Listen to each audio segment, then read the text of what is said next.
भारी बारिश का दौर जारी है, लोगों की मुसीबतें बढ़ गई हैं। इंदौर में भारी बारिश की वजह से 3 मंजिला मकान गिर गया। ग्वालियर में भारी बारिश की वजह से सड़कों पर पानी भर गया और धार में बारिश की वजह से नदी नाले उफान पर हैं। उज्जैन में बारिश की वजह से शिप्रा नदी उफान पर है।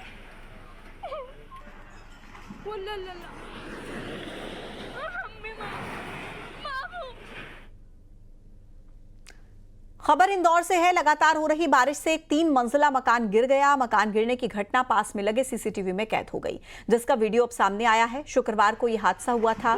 गनीमत रही कि इस हादसे में कोई हताहत नहीं हुआ। घटना अम्मार नगर की है।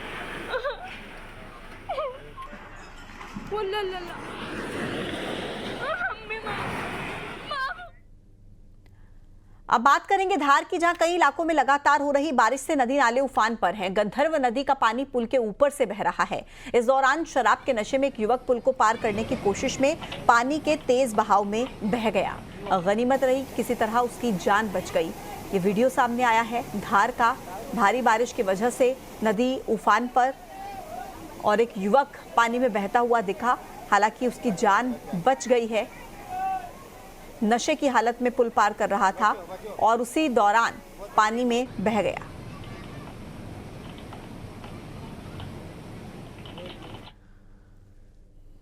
इधर सीधी में लाखों की लागत से बना पुल बरसात को नहीं झेल पाया और भ्रष्टाचार की भेंट चढ़ गया। मामला है भमरहा पंचायत का। यहां घी खनाई नदी पर पुल का निर्माण कराया गया, लेकिन बरसात में पुल और सड़क बहकर नदी में चली गई। मामले की शिकायत पहले जन सुनवाई में की गई, लेकिन जब कोई कार्रवाई नहीं हुई तो सीएम हेल्पलाइन में शिकायत दर्ज कराई गई। इसके बाद नाराज जिम्मेदार अफसरों समेत ठेकेदार ने सड़क और पुल के बीच बड़ा गड्ढा खोद दिया। अब लोगों को आने जाने में भारी मुसीबत का सामना करना पड़ रहा है। ग्रामीण विभाग के इंजीनियर, एसडीओ समेत ठेकेदार के खिलाफ एफआईआर दर्ज कराने की मांग कर रहे हैं। को सुना था नहीं सुनते तब ना। हाँ। शिकायत करन शिकायत गए पे हो गए हैं। शिकायत में कोनो गुहा नहीं करते हैं कि गढ़वा खोद दी, गड्ढा खोद दी, माटी पटवाएं फिर गड्ढों पर से खोद दी। हमारा पता कहा गाँव पूरा बंद बनाए रहे हैं। पुलिया टूट के फिर से गड्ढा खोद दे। हाँ, परेशानी होती, बहुत परेशानी होती। पानी के नहीं जा पाए। महिला को बहुत परेशानी। अब डिलीवरी भाई तो कनिया से ले आन रोड पर से का बताई खटिया में पहुड़ा के लाइन हम बजे नहीं कटवाएं, क्योंकि मिट्टी पानी में मिट्टी कुलिया नहीं बने, ये सब जाना था। कटवा दिन वो मैंने शिकायत नहीं कटवान। ओके बाद ही क्या करें कि आए के फिर से जेसीबी से गड्ढा कर दें कि इनका रास्ता बंद हो जाए। मध्य प्रदेश के सीधी जिले का एक गांव में आज़ादी के वर्षों बाद जो है तो 2 वर्ष पहले यहाँ एक पुल निर्माण किया गया था। ये नदी है और वर्षों पुरानी नदी है। लोग समस्या से जूझ रहे थे, लेकिन यह पुल जो है तो बरसात की वजह से बह गई है। यही कारण है कि ग्रामीणों ने इसकी शिकायत सीएम हेल्पलाइन में की। उसकी सजा ग्रामीणों को मिली है। ये गड्ढा है और इस गड्ढे को जो ठेकेदार हैं उनने इस गड्ढे को खुदवा दिया है। जो इस गड्ढे को खोद दिया गया है, गड्ढे खोद जाने की वजह से लोगों का आवागमन प्रभावित हो गया है। ऐसे में इस जो नदी है, इस नदी से अब यहाँ जो है तो 4 व्हीलर बाहर नहीं निकल सकते हैं। लेकिन इस नदी के आगे अगर देखेंगे तो यहाँ भी पूरी तरीके से भ्रष्टाचार की जो बू है वो आ रही है। पूरा ये एक कहा जा सकता है कि ये पुल जो बनी थी वो भ्रष्टाचार की भेंट चढ़ गई है। यही वजह है कि पूरी पुल जो है तो 2 वर्ष में ही क्षतिग्रस्त हो चुकी है। एक बरसात अच्छी बरसात हुई, उस बरसात को नहीं झेल पाई है और जब गांव वालों ने इसकी शिकायत की, उनको उनकी सजा जो मिली है वह गड्ढा खोद दिया गया है, आवागमन बाधित कर दिया गया है। तमाम शिकायत के बावजूद भी जिम्मेदार अफसर अब तक ध्यान नहीं दे रहे हैं। ऐसे में देखना दिलचस्प यह होगा कि आखिरकार पूरे मसले को लेकर क्या रुख जिला प्रशासन अख्तियार करता है। इधर धार में भारी बारिश ने हालात बिगाड़ दिए। कई जगहों पर नदी नाले उफान पर हैं। सेमलीपुरा में पुल पार करने के दौरान एक पिकअप वाहन नदी में बह गया। ड्राइवर ने किसी तरह तैरकर अपनी जान बचाई, नहीं तो यहां कोई बड़ा हादसा हो सकता था।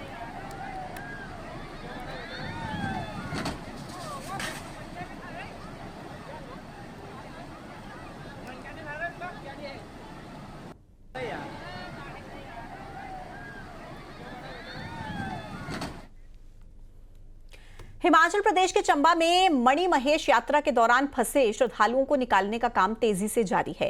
एयरफोर्स ने मोर्चा संभाला हुआ है। चंबा में रेस्क्यू ऑपरेशन में एयरफोर्स के जवान जुटे हुए हैं।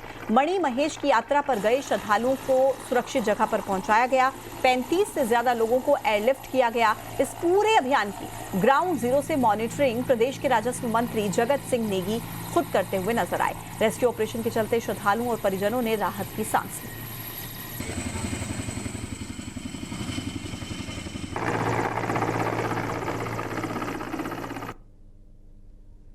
ये 3 तस्वीरें आपको दिखा रहे हैं। देश के कई राज्यों में बाढ़ से ऐसे हालात हैं, लेकिन आप देखिए हिमाचल में किस तरीके से रेस्क्यू किया गया हेलीकॉप्टर के जरिए। तबाही की ये तस्वीरें बाढ़ से, और उसके बाद रेस्क्यू ऑपरेशन जो चलाया गया है।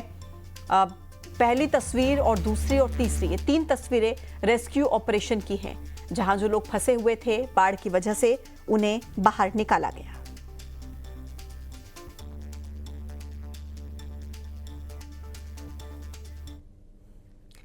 पंजाब के फाजिल्का में बाढ़ का कहर जारी है। इस बीच इंडियन आर्मी बाढ़ पीड़ितों के लिए देवदूत बनकर आई है।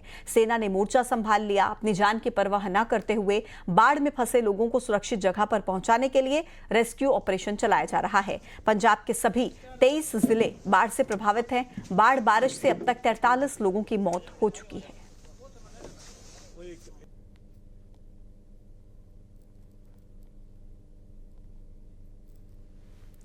तो पंजाब के फाजिल्का की तस्वीरें हैं।